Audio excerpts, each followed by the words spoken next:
Momodou Sabally, the campaign manager of the United Democratic Party (UDP), was arrested on Wednesday, the 21st of December 2022. The police confirmed that his arrest was based on a video of him that went viral, stating they will overthrow the current government of President Adama Barrow. Sabally stayed in detention for 10 days, and the United Democratic Party held a press briefing to clarify Sabally's words and also released a presser condemning his arrest, which they said is in accordance to the law. Some social media influencers also commented on the issue of Sabally's arrest and detention, such as Madi Jobate, an activist, MC Cham Jr. of GDC, Lamin Jai of Jamano Online Media, Yankuba Jallo of the Foria newspaper, amongst others. According to Madi Jobate, the illegal arrest and detention of Momodou Sabally is one too many that we have continuously witnessed in this country since 2017. We have had several individuals who would be called to come to a police station to clarify some issues or questions, and as soon as they enter the station they get detained. This happened to Dr. Ismaila Cisse in 2018 and to my humble self in 2022. This attitude of the police can only be described as kidnapping, since both Ismaila and myself as well as Sabally were never told that we were going to be arrested and detained, yet while we were detained the police insisted that we were not under arrest. He went further to say the time has come for citizens to put a stop to this glossary unethical and illegal conduct of the police. Such malpractice reflects a police state attitude that is totally inimical to democracy and human rights. The police cannot merely claim that they have the right and power to call in anyone for questioning just like that. The power of the police to question anyone is not absolute. Power is guided by laws and norms. The police are not above the law and do not have the unfettered and unlimited power to question anyone about anything, anywhere and anytime. MC Cham Jr. of GDC, speaking in an audio, said he watched the video which Sabally was arrested for. He sees nothing wrong with what Sabally said in that video and should not have been arrested for that because he did not say anything which can overthrow a government. Si Cham forum maa ngi nuyu ñëpp seen tur ak sant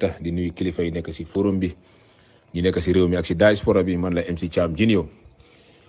bëgg a ñëw rek pour def audio pour show suma solidarity si suma brother suma xarit muy Momodou Sabally nekk UDP mu ngi si forum bi fii. tey dem naa foofu seti ko nangul maa jox access pour ma gis ko PIU head office ba KMC.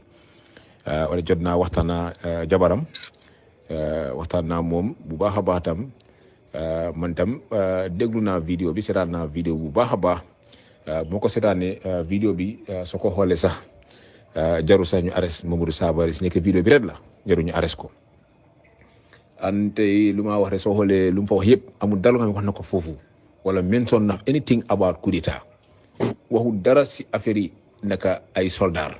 Yankuba Jallo, an award-winning journalist, also gave his take on Sabally's arrest and detention. On his Facebook page, he wrote, and I quote, "The prosecution of Momodou Sabally will be dangerous. He should be released forthwith. It is an unfair arrest. The content of the audio is very clear. Certainly, a right-thinking person could not construct his statement to mean anything negative. The police should be mindful. The police have been corrected severally by the courts. I mean, under the Barrow regime, in most of the cases, the police are asked to pay heavy fines for the unlawful arrest and detentions of civilians. You have the power to arrest, no problem. You have the power to detain, no problem. The power to arrest and detain is one thing. The courts now do not consider the power. They consider how justifiable the arrest is. Sabally should be released. It is a miscarriage of justice. He does not deserve this. The arrest and detention is miscalculation. It's my opinion that his arrest and detention is unlawful. Free Sabally." On the contrary, Lamin Jai of Jamano Online Media commented on his Facebook page, I quote, "The police have the bloody right to arrest the commando over his "we will take the country from Adama Barrow before the local government elections" comment. A former Secretary General and now campaign manager of the biggest opposition party cannot go about making abusive and treasonous comments and would not be held accountable for that. Every democracy operates by its own unique security reality. No one would make or write terrorism comments in the US in the name of free speech and not get arrested, try it and see. And no senior political leader would ever make insightful comments such as, "We will take the country from Joe Biden in 3 months." Then there are no constitutional acceptable means to do it in the period that you said you will take the country from him. Lawyer Abdoulaye Fati, the counsel to detained opposition United Democratic Party National Campaign Manager, Mr. Momodou Sabally, has accused the PIU of denying him access to his client. Since his arrest, Mr. Sabally is denied access to public visitors. His wife and lawyer only got access to him after a long negotiation. In a Twitter post, lawyer Abdoulaye Fati wrote, "I have been at the PIU entrance for 45 minutes. I explained that I came to see my client to brief him about the ongoing court process. The PIU insists I must get clearance from Banjul, Bill passing the block to PIU. Essentially, I am deprived from consulting with my client. I am denied access." Momodou Sabally was released on Friday, the 30th of December 2022. He also wrote on his Facebook page, I quote, "I am free and home today because Gambians across the political, religious and ethnic divide came together in solidarity with the truth to support justice, democracy and human rights. Thank God we won. This victory cannot be about Momodou Sabally alone. This whole thing was about the country and the principle of democracy and human rights, and it is Gambia that won at the end of the day. Much love and appreciation to everyone who participated in this struggle. I am indebted to Gambians at home and abroad. I am grateful to CSO's Alliance and the international community, to my party leader and Secretary General and the entire UDP family. I cannot thank you enough. The gratitude is immeasurable. To Buba Saninjai, the group of the Never Again protesters, Gambia is proud of you. UDP National Assembly members and all elected representatives deserve special commendation. Our local government heads were very supportive. Mayor Talib Bensouda was at the forefront, and my very own sister, Mayor Rohi Malik Low, has proven her worth to me as a sister. To my amazing wife, Jena Batida Sar, all I can say is that I am not surprised, but lawyer Abdoulaye Fati, your brilliance and courage constitute an impregnable fortress in my defense. God bless you, my brother. I salute the Supreme Islamic Council, their meditation role, and the media fraternity for the support to bring the light to the critical matter." Commenting on his experience in an interview with BBC, Sabally said, "The first night they took me to anti-crime unit in Banjulinding, which is a place they took hardened criminals to. I slept on a bare floor, and the following day they took me to PIU headquarters where they provided me with a mattress. It became better.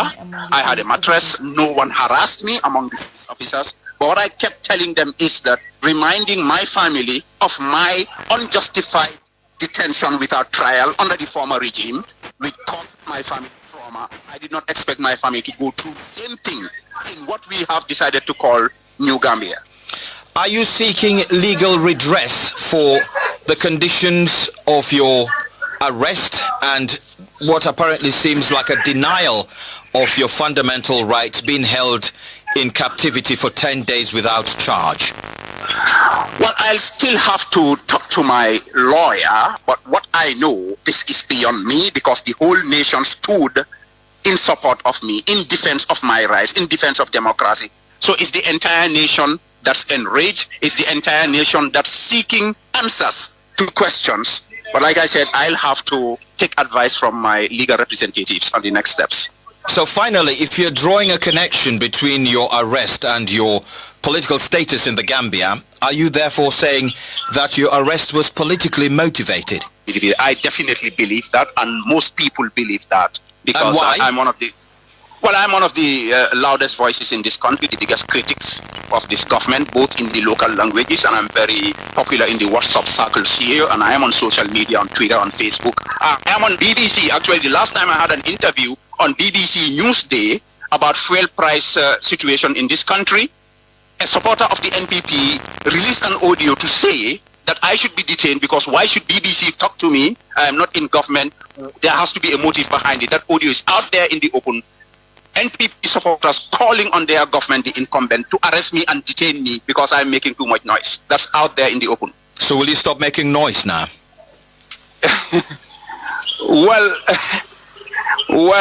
if anything, they have actually helped to amplify my voice. I will continue to exercise my democratic fundamental human rights of freedom of speech. Continue to criticize this government. I will continue to hold them accountable. I'll continue to speak to media, local and international, to make sure that we have a better Gambia as dreamed, as fought for, so that we have freedom, we have peace, we have progress in this country.